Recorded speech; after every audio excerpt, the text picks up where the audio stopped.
Assalamualaikum warahmatullahi wabarakatuh. Alhamdulillahirabbil alamin wassalatu wassalamu ala nabiyyina Muhammadin wa ala alihi wa ashabihi ajman amma ba'du. Kaum muslimin pemirsa dimanapun Anda berada, kembali berjumpa bersama kami dalam kajian serial Fikih Asmaul Husna yang disiarkan langsung dari studio mini kami Mahat Ali Imam Syafi'i Maiz Cilacap. Seperti biasa insyaallah selama 30 sampai 40 menit ke depan kita akan berbincang serial Fikih Asmaul Husna dengan judul yang baru insyaallah pada pertemuan pagi hari ini. Dan insyaallah pada pagi hari ini kita akan membahas satu topik, yaitu terkait Dialah Al-Khaliq Al-Bari, pencipta alam semesta. Jadi insyaallah pada pertemuan sekarang kita akan menggabungkan dua nama. Pastinya kalau sudah menggabungkan dua nama ada sedikit makna yang sama dan ada makna yang mungkin akan dijabarkan lebih rinci lagi nantinya. Baiklah, bersama saya Supriyadi Al-Khazin dan juga pemateri kita Ustadz Agus Duyanto Nugroho LCMPI. Assalamualaikum Ustadz. Waalaikumsalam warahmatullahi wabarakatuh. Gimana kabarnya pagi hari ini Ustadz? Alhamdulillah sehat, dan semoga antum serta pemirsa yang dirahmati Allah dimanapun Anda berada selalu sehat, diberikan keberkahan dan tetap semangat. Amin. Amin ya rabbal alamin. Dan pagi hari ini tentang nama Al-Khaliq Al-Bari adalah dua nama yang kalau kita sempat singgung di awal otomatis ada kemiripan Ustaz ya. Karena kalau kita pisahkan dua nama ini mungkin akan menjadi pembahasan yang berulang atau banyak pembahasan yang mirip seperti itu Ustaz ya. Nah, kalau dari melihat kita awal di pertemuan awal ini, kalau melihat dari ayat sendiri Ustaz, apakah kita masih berkecimpung dengan satu ayat yang sama? Karena di satu ayat itu terkumpul banyak nama, atau ada dalil-dalil ataupun ayat lain yang menyebutkan nama ini juga Ustaz?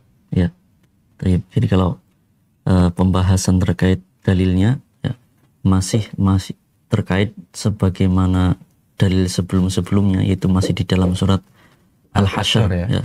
Surat Al-Hasyr ayat 24 di mana Allah Ta'ala firmankan, Huwallahul khaliqul bari'ul musawwirul Huwallahul khaliqul bari'ul musawwiru lahul asma'ul husna. Dialah Allah Ta'ala Al-Khaliq yang maha menciptakan, Al-Bari juga maknanya masih mirip, maha menciptakan, namun nanti ada perbedaan ya. Al-Musawwir, yang Allah lah yang membentuk dan menciptakan rupa manusia, rupa makhluk. Lahul asma'ul husna, dialah Allah yang memiliki nama-nama yang baik dan nama-nama yang indah. Jadi dalilnya masih terkait surat Al-Hasyr, adapun ini ada pada surat Al-Hasyr ayat 24. Jadi kalau sekilas tadi keduanya dimaknakan dalam bahasa Indonesia kita, ini kita belum bahas detail ya. Dalam bahasa kita ya yang maha menciptakan, tapi nanti pasti ada bedanya seperti itu. Kalau ayat lain Ustaz, barangkali ada. Ada terkait Bari ya, di mana Allah Ta'ala tegaskan di dalam surat Al-Baqarah ayat 54. Ini terkait di mana Bani Israel ya ketika menyimpang dan menyembah patung anak sapi, ya Allah Ta'ala ceritakan tentang mereka. Allah Ta'ala firmankan, wa idh qala Musa liqaumihi ya qaumi innakum zalamtum anfusakum bittikhadhikumul ijla fatubu ila bari'ikum faqtulu anfusakum dzalikum khairul lakum 'inda bari'ikum fataba 'alaikum. Dan ingatlah ketika Allah Ta'ala firmankan, dan ingatlah ketika Nabiullah Musa alaihissalam berkata kepada kaumnya, wahai kaumku, sungguhnya kalian menzalimi diri kalian sendiri ya. Diri kalian sendiri dengan cara kalian mengambil sesembahan berupa patung anak sapi. Patung anak sapi Ustaz ya? Patung anak sapi yang dibuat oleh Samiri ya. Maka Nabi Musa mengajak kepada umatnya, yaitu kepada Bani Israel, fatubu ila barikum, bertobatlah kalian kepada bari, kepada pencipta kalian, dan itulah yang lebih baik bagi kalian, dan bunuhlah diri kalian sebagai bentuk taubat itu, dan itulah lebih baik bagi bariikum, bagi pencipta kalian. Ini satu ayat yang di antara beberapa ayat yang khusus menyebutkan tentang nama Al-Bari, Allah yang Maha Menciptakan. Jadi memang lebih spesifik ayat ini menyinggung soal nama Al-Bari ya. Iya. Dengan kasus ada kaum yang menyembah patung anak sapi seperti itu ya. Seperti itu. Iya, iya. Jadi memang dengan dua ayat inilah kita akan menjadi lebih mengerti tentang dua makna itu. Tapi sebentar Ustaz, dengan penyebutan dua nama yang tadi diterjemahkan sama, yang Maha Menciptakan, kayaknya memang harus jelas, harus lebih rinci kita bagaimana membahasnya. Lalu bagaimana kita bisa memaknai dua nama itu Ustaz? Iya. Apakah memang perbedaannya jauh atau lebih banyak miripnya Ustaz? Iya. Dua nama ini kalau di dalam bahasa kita, seperti bagaimana pernah kita bahas ya, bahwa bahasa Indonesia ini kan bahasa yang kosakatanya lebih minim dibandingkan bahasa-bahasa lain ya. Iya, apalagi betul. Dibandingkan dengan bahasa Arab. Maka nama Al-Khaliq diterjemahkan menjadi Sang Pencipta. Dan yang Maha Menciptakan. Al-Bari pun demikian. Ya, ya. Nah, terus perbedaannya apa? Tentu ada perbedaan. Ya, tentu ada perbedaan. Nah, nanti kita sebutkan dulu maknanya satu persatu, nanti baru kita jelaskan perbedaannya di mana. Kalau nama Al-Khaliq itu, para ulama menyebutkan ada dua makna. Ya, nama Al-Khaliq ada dua makna.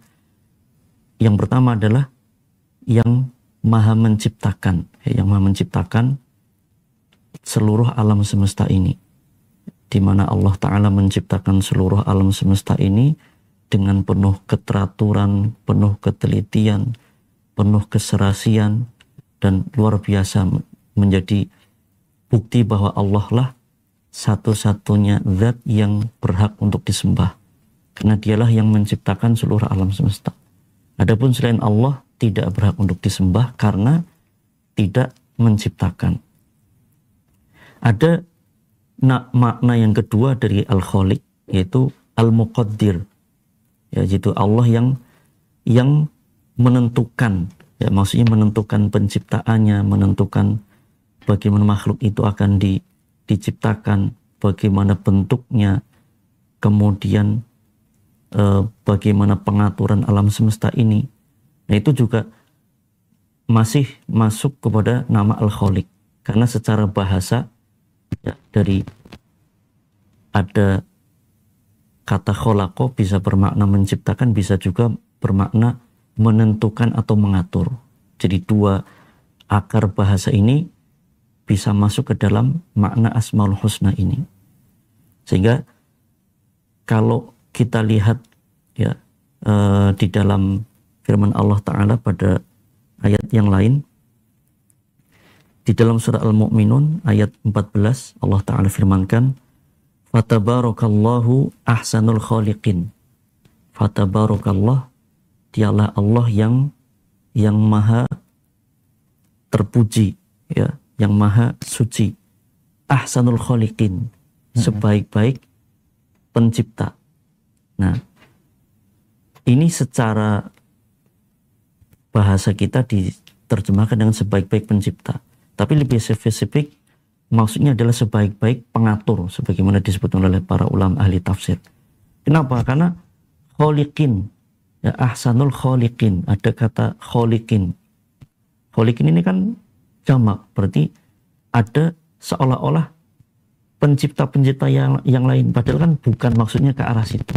Pencipta yang dimaksud menciptakan sesuatu dari tidak ada menjadi ada, itu hanyalah Allah.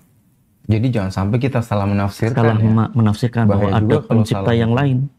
Maksud dari ayatnya adalah ahsanul muqaddirin, sebaik-baik zat yang mengatur, yang menentukan. Karena nanti ada yang lain juga yang juga mengatur. Nah, jadi dua makna ini bisa masuk ke dalam nama Allah Al-Khaliq. Adapun nama Al-Bari, ya, nama Al-Bari ini menjadi lebih spesifik dibandingkan nama Al-Khaliq. Kalau Al-Khaliq ini menciptakan seluruh alam semesta, ya, baik itu yang bernyawa ataupun yang tidak bernyawa. Adapun Al-Bari, para ulama jelaskan lebih spesifik menciptakan makhluk yang bernyawa. Ya, menciptakan makhluk yang bernyawa. Sehingga apa perbedaan antara Al-Khaliq dengan Al-Bari? Al-Bari ini lebih spesifik dibandingkan Al-Khaliq. Kalau Al-Khaliq menciptakan seluruh alam semesta, maka ketika redaksi Allah menciptakan langit dan bumi, ya, maka seringkali disebutkan dengan khalaqas samawati wal ardu. Nggak menggunakan kata dari Al-Bari itu, iya, ya? Tidak, nggak diambilkan dari kata itu. Tidak, baru ayyabra'u menciptakan, tetapi secara lughah dari makna bahasa, dan itulah yang kemudian digunakan dalam tafsiran Asmaul Husna, menciptakan makhluk yang bernyawa. Lebih spesifik ke arah itu, menciptakan manusia, jin, malaikat, tumbuhan, hewan, atau menciptakan benda-benda yang dalam pandangan kita benda mati, maka menggunakan kata kholaqa. Nah, ini dua perbedaan spesifik yang itu tentunya kalau di dalam kosakata bahasa Indonesia nggak ketemu juga. kita. Keduanya sama-sama menciptakan. Iya. Tapi kalau didetailkan memang harus dengan rincian yang lebih panjang seperti itu kan. Dalam bahasa Indonesia ada nggak dibedakan menciptakan umum dan menciptakan yang bernyawa? Kan kata menciptakan saja, nggak ada kosakata yang selain itu. Iya, betul. Nah, sehingga ini penjelasan secara singkatnya demikian. Kita harus meyakini bahwa Allah yang menciptakan seluruh alam semesta ini, ya, dengan penuh keteraturan, keserasian, ya, dengan penuh ketelitian, maka dialah satu-satunya zat, ya. Dan ini bagian dari tauhid rububiyah yang berkonsekuensi kepada tauhid uluhiyah. Ketika kita sudah meyakini bahwa Allah Ta'ala yang menciptakan seluruh alam semesta, maka konsekuensinya apa? Kita hanya menyembah kepada Allah Subhanahu wa Ta'ala semata. Jadi sekarang sudah lebih gamblang ya tentang perbedaan Al-Khaliq dengan Al-Bari. Saya jadi teringat bahwa kita pernah membahas tentang nama Ar-Rahman Ar-Rahim dalam bahasa Indonesia, pengasih penyayang, itu seolah mirip, tapi setelah dijabarkan maksudnya beda sekali. Begitu juga dengan di sini, ketika kita sebutkan yang menciptakan, ternyata arahnya beda. Ketika kita bahas gunung, langit, bumi, galaksi, dan semuanya yang kita lihat berupa sesuatu yang tidak bernyawa, itu otomatis Al-Khaliq. Tapi kalau bicara manusia, kambing, sapi, ayam, dan semua makhluk yang bernyawa, berarti otomatis berkaitan dengan nama Al-Bari, seperti itu Ustaz. Al-Khaliq juga masuk, tapi lebih spesifik Al-Bari. Lebih spesifik Al-Bari. Nah, kemudian Ustaz, bicara soal penciptaan ya. Di sebagian orang ada yang karena otomatis mengedepankan akal ya. Agak sulit untuk mempercayai adanya penciptaan, bahwa kita yang hidup di dunia ini memang ada yang menciptakan, karena memang dia tidak bisa melihat zat yang menciptakannya. Beda kayak misal kita datang atau melihat barang-barang yang ada di sini ya, kayak meja, kursi, atau kursi ini. Kita bisa lihat siapa yang buat, bisa ditelusuri ada historinya, sampai ketemu bapak siapa yang buat, ketahuan gitu. Nah, kalau kita lihat makhluk hidup yang ada di dunia atau penciptaan semua benda, kemudian mengarah ke Allah, banyak orang atau sebagian kecil atau sebagian banyak orang tidak bisa melihat wujud Allah dan zat Allah seperti apa, sehingga ada muncul istilah ateis seperti itu saja. Tidak mempercayai adanya zat Allah karena tidak bisa melihatnya. Nah, bagaimana kita menyikapi ini? Ya, jadi kalau kita lihat sejarah peradaban manusia ya, dari zaman dulu sampai hari ini, sampai zaman modern, itu manusia itu terbagi menjadi 3 kelompok besar. 3 kelompok besar. Ya. Pertama adalah kelompok yang dia mengikuti Nabi dan Rasul. Dan ini lebih sedikit ya dibandingkan kelompok-kelompok yang lain. Jadi yang menyembah Allah semata dengan mengikuti tuntunan Nabi ataupun Rasul yang diutus kepada mereka. Ini jumlahnya lebih sedikit. Ya. Kemudian yang kedua, kelompok yang percaya kepada pencipta, tetapi penciptanya itu selain Allah, yang sering disebut dengan politeisme atau paganisme yang menyembah selain Allah, menyembah dewa-dewa, menyembah berhala. Ini jumlahnya lebih banyak dibanding pengikut Nabi dan Rasul. Lebih banyak ya? Lebih banyak. Kalau kita lihat di dalam kisah-kisah para Nabi dan Rasul, tentu lebih banyak yang menentang dibandingkan yang menerima. Ya kan, mulai dari sejarah Yunani kuno, Romawi kuno, Mesir kuno, ya kita mengenal ada banyak dewa. Bahkan sampai hari ini kan masih banyak orang-orang yang menyembah dewa-dewa. Kemudian yang ketiga adalah orang-orang yang tidak percaya agama, tidak percaya Tuhan, yang disebut dengan ateis. Ya, disebut dengan ateis. Nah, ini apa namanya? Orang-orang yang mengedepankan akal mereka, ya, dan beranggapan atau sudut pandang mereka hanyalah alam yang nyata, yang kasat mata saja. Kalau yang tidak terlihat mereka tidak percaya. Nah, bagaimana kita bisa menjelaskan hal seperti ini? Maka para ulama pun sudah memberikan argumen, ya, argumentasi terhadap hal ini.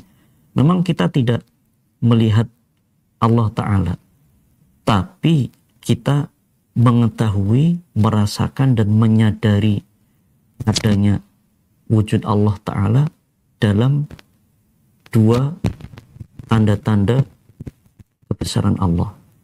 Pertama adalah ayat-ayat syar'iyah atau ayat-ayat sam'iyah, yaitu wahyu yang Allah turunkan pada para nabi dan rasulnya yang merupakan kitab suci.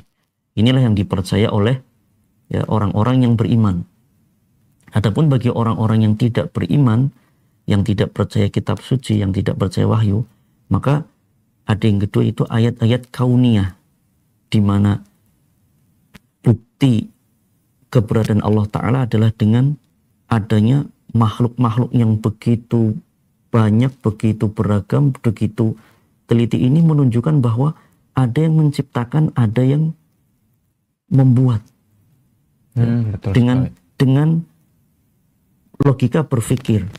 Karena ilmu agama atau agama itu sendiri itu tidak bertentangan dengan logika, selama logika itu sehat, tidak bertentangan dengan sains, dengan teknologi, selama teknologi itu benar, ya, hipotesanya atau kesimpulannya benar, itu tidak bertentangan.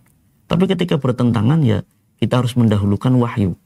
Karena wahyu pasti benar, adapun hipotesa atau penelitian manusia itu bersifat sementara. Bisa benar, bisa keliru. Kan? Iya. Nah, contoh misalkan ketika seseorang tidak percaya dengan adanya sang pencipta, kita bisa analogikan dengan hal-hal yang ada sekarang. Misalkan kalau kita bilang, ya, antum percaya nggak ini tidak ada yang membuat? Percaya apa tidak? Jelas tidak percaya. Tidak percaya. Pasti ada yang membuat. Tidak mungkin rangkaian ini jalan sendiri atau meja ini terbentuk sendiri, tidak mungkin. Ya, tidak mungkin. Ini yang sederhana, yang simpel, ya. Tidak mungkin kayu itu jalan sendiri, dia motong sendiri, dia halusin sendiri, bentuk sendiri, tidak mungkin. Ini yang sederhana. Ya. Begitu juga yang lebih modern, HP atau tablet atau sejenisnya, atau kamera, ya, atau lampu. Dia terbentuk sendiri, tidak mungkin. Coba kita berpikir kepada zat yang lebih agung. Manusia saja tidak percaya kalau ini lampu ada sendiri loh, tidak ada yang membuat. Ya. Maka kalau penemu lampu kita tahu Thomas Alva Edison, ya kan, yang membuat lampu. Tapi subhanallah, masa lampu yang begini saja kita akan percaya meneliti histori sampai yang menemukan adalah Thomas Alva Edison? Masa matahari yang begitu besar terang benderang ada dengan sendirinya, nggak ada yang menciptakan? Logika apa tidak? Logis tidak? Otomatis tidak logis. Tidak logis. Nah, itulah yang dijadikan sebagai logika oleh Imam Abu Hanifah ketika diajak berdebat oleh orang-orang ateis, ya. Kisah ini masyhur, terkenal, ya. Dinukil juga oleh Imam Ibnu Abil Is Al-Hanafi dalam syarah kitab Aqidah Thahawiyah. Jadi ada orang-orang ateis mendatangi beliau mendebat. Bahwasanya mereka mengatakan tidak percaya dengan Tuhan. Maka Imam Abu Hanifah memberikan logika, ya. Kalau seandainya ada kapal, perahu, ya, jalan sendiri, ya, dari satu dermaga ke dermaga yang lain, barang-barang muatannya naik turun sendiri, ya, semuanya jalan sendiri. Yang mengherankan tidak ada nahkoda, tidak ada ABK, anak buah kapal, tidak ada awak kapalnya satupun. Orang-orang ateis mengatakan itu tidak logis, itu gila, itu tidak masuk akal. Nah, dari situ mulai Imam Abu Hanifah menjawab, lebih gila mana? Orang yang mengingkari kapal bisa jalan sendiri sampai ke dermaga, barang muatan naik turun sendiri, atau orang yang mengingkari adanya matahari, bintang, alam semesta itu jalan sendiri, nggak ada yang menciptakan. Lebih gila mana? Nah, mulailah berpikir. Maka kita harus berpikir, masa mungkin HP begini dia bisa jalan sendiri, nggak ada yang membuat. Sekarang kalau kita analogikan, kita manusia dengan HP itu canggih mana sih? Canggih manusia. Canggih manusia. HP nggak punya perasaan, manusia punya perasaan, ya kan? Nah, itu subhanallah, analogi ini menjadikan harusnya orang-orang yang mengedepankan akal berpikir bahwa Sang Pencipta itu adalah Al-Khaliq Al-Bari yang luar biasa, yang tidak boleh dipungkiri hanya karena tidak bisa dilihat atau kita tidak bisa merasakan secara langsung keberadaannya. Oh, istilahnya tidak bisa melihat langsung, tidak bisa dipungkiri demikian. Ada gambaran kira-kira ya? Iya, iya. Nah. Jadi memang di antara hal yang mudah dan masuk akal untuk membantah atau membuat orang sadar tentang adanya Sang Pencipta adalah dengan melihat di sekitar kita. Iya. Kalau di beberapa video Anda pernah lihat, Ustaz, dan itu cukup menambah keimanan manusia adalah dengan melihat makhluk-makhluk yang sangat kecil. Iya. Yang dengan begitu detailnya dia memiliki bagian organ tubuh yang kalau dilihat dengan mata biasa kan nggak terlihat, tapi dengan alat canggih bisa terlihat dia memiliki nyawa, ada bagian yang menyala-nyala, ada kaki, ada mata, ada tentakel yang begitu kecil, tapi ada nyawanya dan itu terbentuk tidak mungkin dengan sendirinya. Tidak mungkin dengan sendirinya. Dan itu akan sangat menambah keimanan kita dan otomatis menyadarkan orang bahwa ada zat yang menciptakan seperti itu. Makanya di dalam surat Az-Zariyat Allah tegaskan di dalam ayat 20 dan 21, wa fil ardi ayatul lil muqinin, di bumi ada tanda-tanda kebesaran Allah bagi orang yang yakin, wa fi anfusikum, dan di dalam diri kalian wahai manusia terdapat tanda-tanda keagungan Allah. Afala tubsirun, mengapa kalian tidak melihat, tidak berpikir, tidak merenung? Gak usah jauh-jauh ke makhluk yang lain, ke diri kita sendiri. Sekarang kan begitu banyak penelitian modern yang menunjukkan adanya DNA, adanya sidik jari, adanya retina mata, adanya pita suara yang seluruh manusia yang miliaran jumlahnya itu tidak akan sama. Sidik jari itu tidak akan sama. Sidik jari kan masih kelihatan. Iya, betul. Yang nggak kelihatan tapi bisa kedengar. Ini loh suara ana dengan suara antum. Semirip apapun tetap ada bedanya. Tetap beda. Ya, tidak ada manusia yang suaranya sama. Kakak adik nggak ada yang suaranya sama, itu kan luar biasa. Apalagi lebih detail lagi DNA, itu tidak akan sama. Nah, dari situ kan harus berpikir, itu ada zat yang menciptakan, tidak mungkin ada dengan sendirinya. Dan otomatis harusnya teori-teori yang berkembang di masyarakat dengan keilmuan para ilmuwan yang banyak berkembang menjadi buku pelajaran di kita itu harusnya menguatkan semua teori yang kembali kepada Sang Pencipta seperti itu. Jangan malah sebaliknya. Karena di antara teori yang cukup familiar, Ustaz, ketika ilmuwan waktu itu dia disebut ilmuwan gitu kan, yang kemudian membuat teori tentang bagaimana manusia terbentuk dengan kita mana ada teori Darwin yang itu cukup terkenal di waktu teori evolusi. Teori evolusi, betul. Yang menganggap bahwa manusia terbentuk melalui proses perubahan sedikit-sedikit menjadi manusia yang awalnya adalah berupa kera gitu kan. Nah, bagaimana kita menyikapi ini, Ustaz? Ya kalau mungkin nenek moyangnya Darwin kera nggak apa-apa lah. Tapi kalau nenek moyang kita jangan. Nenek moyang kita Nabiullah Adam alaihissalam. Betul. Nah, jadi memang ilmu, teknologi, sains itu memang harus dilandasi lebih dahulu dengan iman. Kalau tidak dilandasi dengan iman, maka orang akan menjadi sombong. atau dia akan keblinger, ya, atau akan menyimpang atau nyeleneh ketika tidak disadari dengan keimanan, akan keluar dari koridornya. Nah, teori Darwin ataupun teori-teori yang lain, ya, yang beranggapan manusia berasal dari kera, bukan diciptakan oleh Allah Ta'ala, ya, dari Nabi Adam segala macam. Ini tentu sikap kita sebagai seorang muslim yang beriman, ketika antara wahyu yang menjelaskan Allah menciptakan Nabi Adam alaihissalam dengan hipotesa atau penelitian manusia, ya tentu kita mengedepankan mana? Wahyu, jelas itu nomor satu. Karena wahyu pasti benar, Al-Quran pasti benar.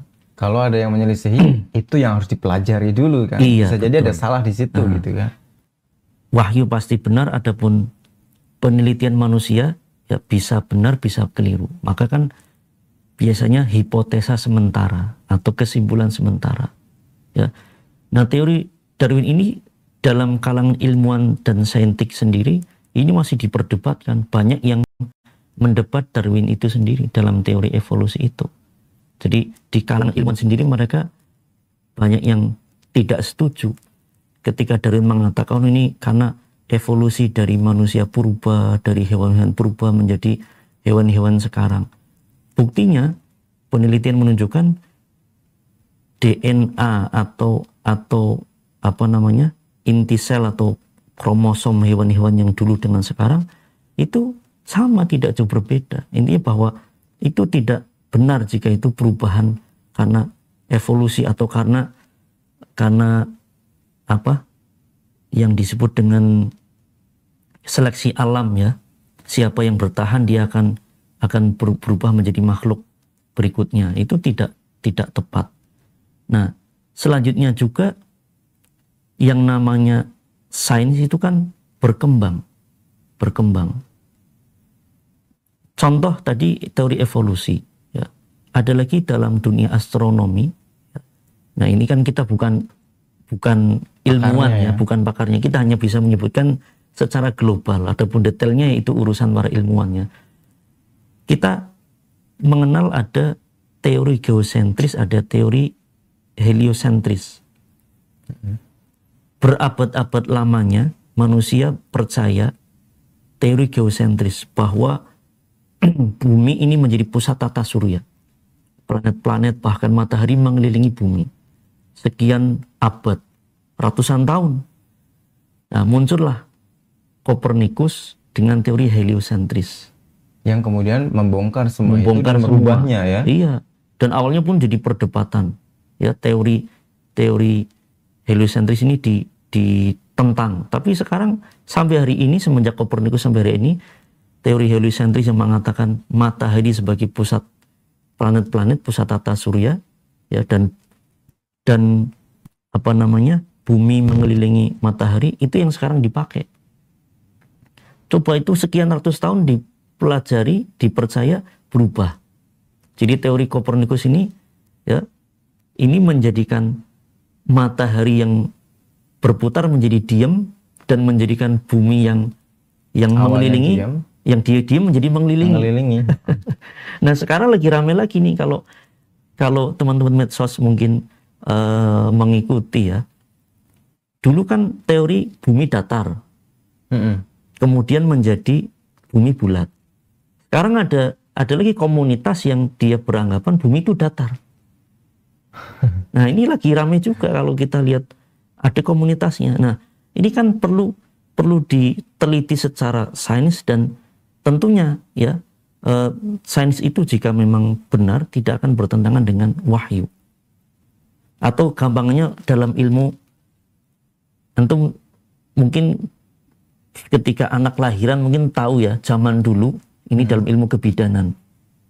Zaman dulu bayi lahir itu kan langsung dimandikan pakai air panas atau air hangat, ya. Langsung kan? Oke. Nah, mungkin kita masih ingat orang-orang tua kita kalau dulu ada bayi lahir langsung dimandikan air hangat. Sekarang dilarang, nggak boleh. Kenapa? Ya penelitinya hasilnya beda, menunjukkan tunggu sampai 4-6 jam baru boleh dimandikan. Justru dilarang. Dulu harus dimandikan, sekarang dilarang. Iya, Itu betul. perkembangan sains loh, bisa berubah. Tapi wahyu tidak berubah. Nah, maka kalau berbeda, mana yang kita dahulukan? Dahulukan wahyu daripada sains, daripada teknologi, seperti itu. Ketika yang jelas Al-Quran dan hadis-hadis Nabi itu tidak bertentangan dengan sains. Begitu banyak penelitian modern yang sesuai dengan ayat Al-Quran. Contoh penelitian Nabi menjelaskan lalat ketika masuk ke wadah minuman, Air, ya kan, disuruh celupin karena satu sayapnya ada racunnya, ada racun, satunya penawarnya, ada obatnya. Sekarang sudah terbukti dalam penelitian modern. Ada lagi kisah Profesor Maurice Bucaille, ahli bedah asal Prancis, masuk Islam gara-gara meneliti mumi Fir'aun.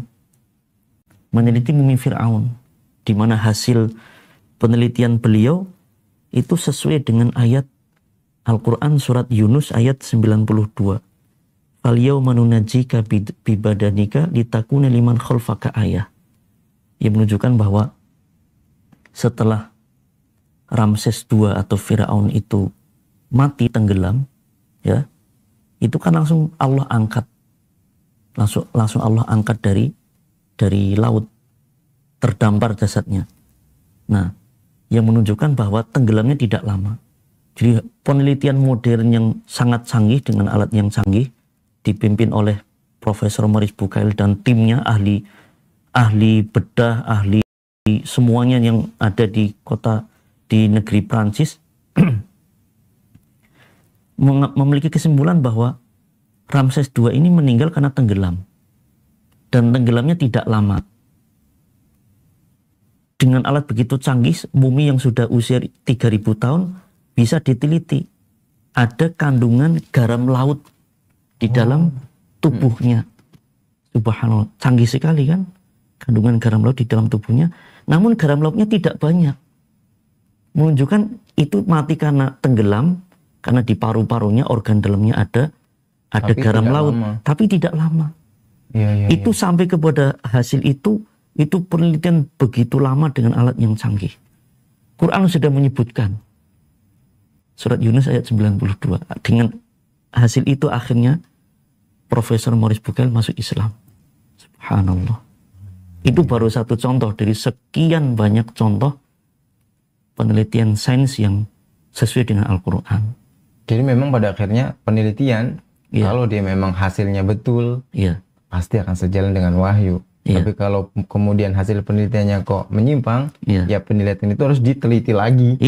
Seperti itu. Nanti akan ada ilmuwan lain yang bisa membantahnya. Seperti itu. Oke, Ustaz.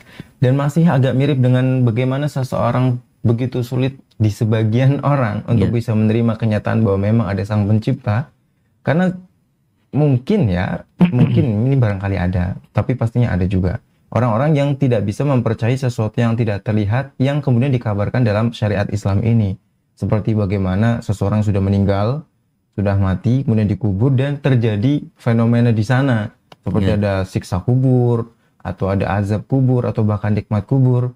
Sesuatu yang tidak terlihat tapi kemudian dikabarkan oleh Islam. Nah, bagaimana kita menyikapi orang-orang seperti ini? Atau bahkan orang yang tidak mempercayai ada makhluk yang disebut malaikat. Karena itu kan sesuatu yang tidak terlihat.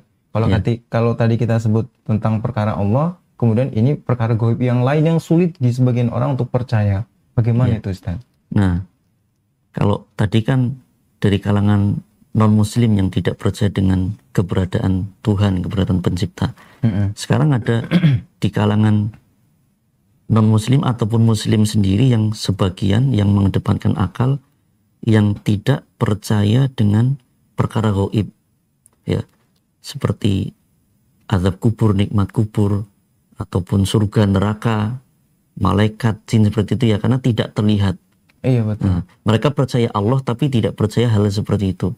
Berpandangan itu tidak nampak dan tidak masuk akal. Tidak masuk akal. Jadi ketika mereka gali kuburan tuh, mana ada alam kubur, isinya cuma tulang, ya, tinggal tulang sama sisa-sisa rambut seperti itu. Nah, ini mudah sekali. Kita juga dengan analogikan. Kita ini ya hidup di alam nyata dan kita makhluk hidup. Manusia ini hidup. Tapi ada di dalam diri kita itu sesuatu yang itu ada dan nyata, ya, tidak bisa kita lihat dan sulit dijelaskan. Gak usah jauh-jauh. Antum lagi berpikir sesuatu. Antum kan berpikir. Antum bayangin sesuatu. Itu bayangan itu di mana sih? Iya. Di mana coba? Apa di dalam sini apa di luar? Atau kita merem, kita lagi bayangin Mekah atau bayangin apa? Bayangin nanti buka pakai apa? Itu di mana sih? Itu ada enggak? Apa hanya ilusi? Terpikir kan? Menjadi sebuah gambaran yang ada di pikiran. Iya. Ada di dalam kepala gitu. Tapi yang nggak tahu coba juga itu sebenarnya dijelasin gimana. Itu orang-orang yang dia mengedepan logika, coba jelaskan itu. Itu Anda punya pikiran tidak? Anda punya khayalan tidak? Ya jelas, coba jelaskan. Kok Anda percaya itu kan nggak kelihatan? Kalau Anda tidak percaya Anda punya pikiran, ya namanya orang waras apa orang gila? Orang gila dong, nggak punya pikiran. Tapi di mana pikiran itu? Nggak kelihatan loh. Kenapa Anda percaya itu nggak kelihatan? Ya kan? Atau lebih gampang kita di dunia modern. Hari ini nih kita zaman gadget ya, zaman gadget. Kita ada internet. Antum percaya dengan internet, dengan sinyal internet, sinyal radio, sinyal TV, sinyal HP, percaya nggak orang itu? Percaya. Tapi kalau tidak terlihat juga itu sebenarnya. Zaman modern kalau orang tidak percaya sinyal, berarti orang ketinggalan zaman atau orang nggak waras. Ya kan? Loh, sinyal kelihatan nggak? Tidak terlihat. Nggak kelihatan. Kalau coba kita bisa lihat sinyal, kita bisa gila. Kalau sinyal itu miliaran. Loh, sinyal HP sudah miliaran. Internet sudah, setiap perangkat ada internet. Itu kalau sinyal itu kita kelihatan, ini sinyal ini. Tubrukan itu, ini baru satu jenis. Belum sinyal radio, sinyal TV, sinyal wifi, terus pesawat udara, kapal laut itu punya sinyal juga. Waduh, kita bisa gila ngeliat sinyal itu. Itu sinyal yang membuat manusia.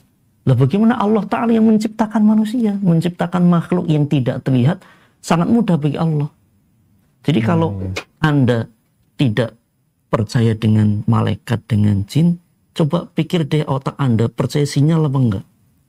Nah, kalau Anda tidak percaya sinyal, ya Anda berarti hidup di tahun 1905 yang belum ada sinyal. Itu zaman itu sudah sinyal juga ya. Iya. Atau dia memang hidup tidak dengan mengenal orang lain, hidup di hutan dan tidak mengenal teknologi sama sekali.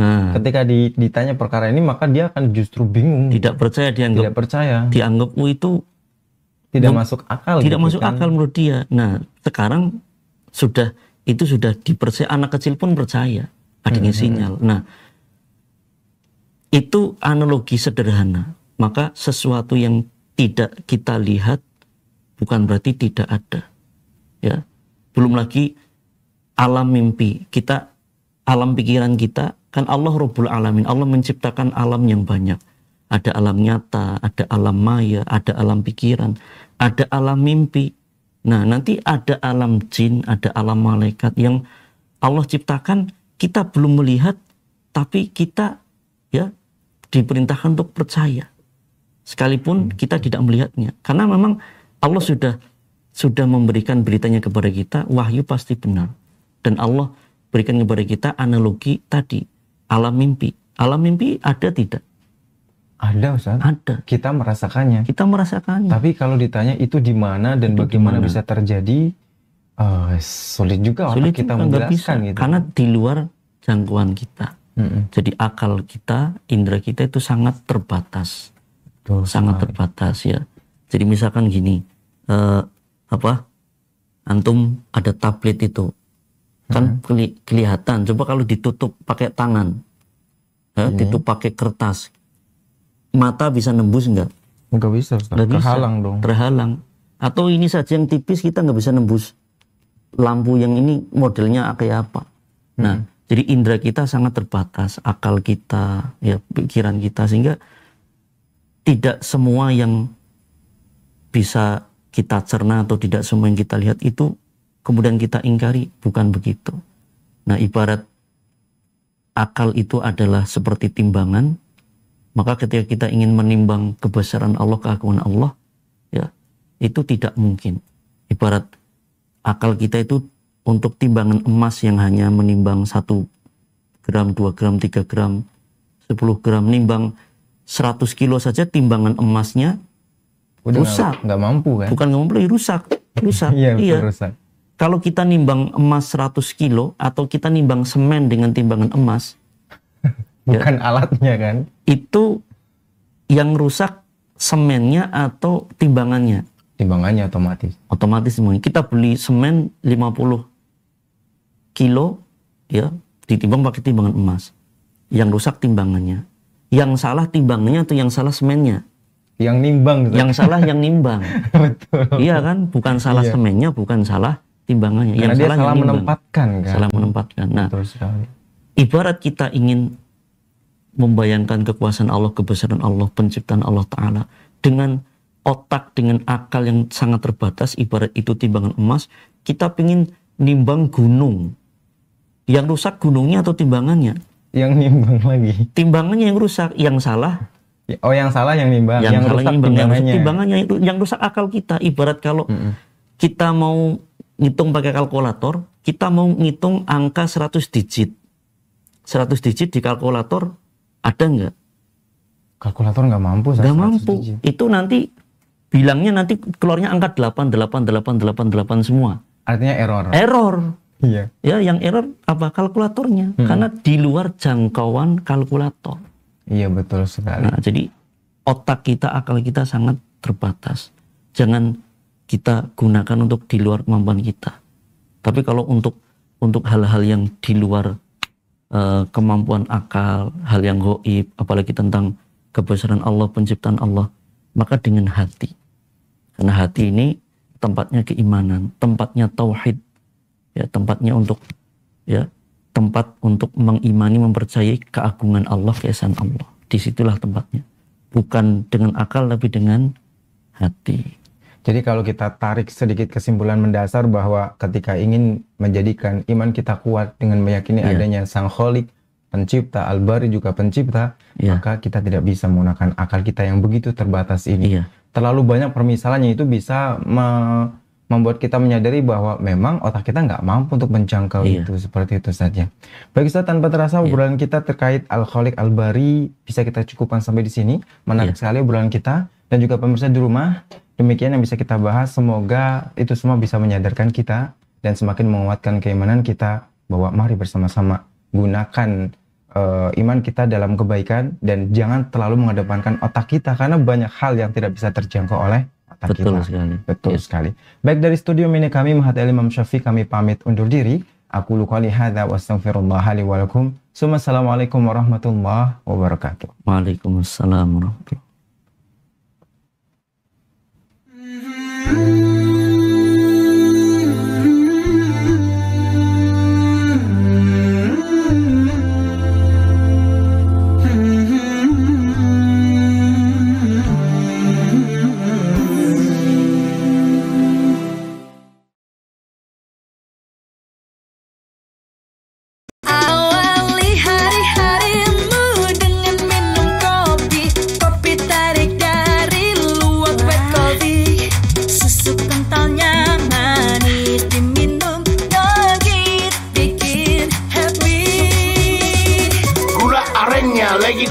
Lagi manis enak rasanya.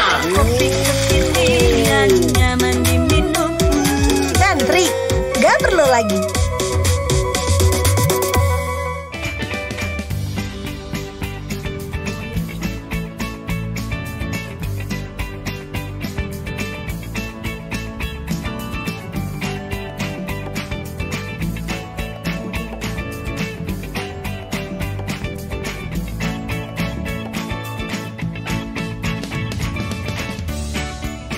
Gimana? Bersih dan jernih kan siarannya? Jangan khawatir, semua ini gratis. Tidak perlu beli kuota internet dan nggak perlu biaya berlangganan. Bagi kamu yang masih menggunakan TV analog, cukup dengan satu langkah mudah. Untuk televisi yang sudah siap digital, cukup scan ulang siaran TV kamu untuk menangkap siaran TV digital. Banyak pilihan programnya, bersih gambarnya, jernih suaranya, dan canggih teknologinya. Ayo, kita beralih ke siaran televisi digital.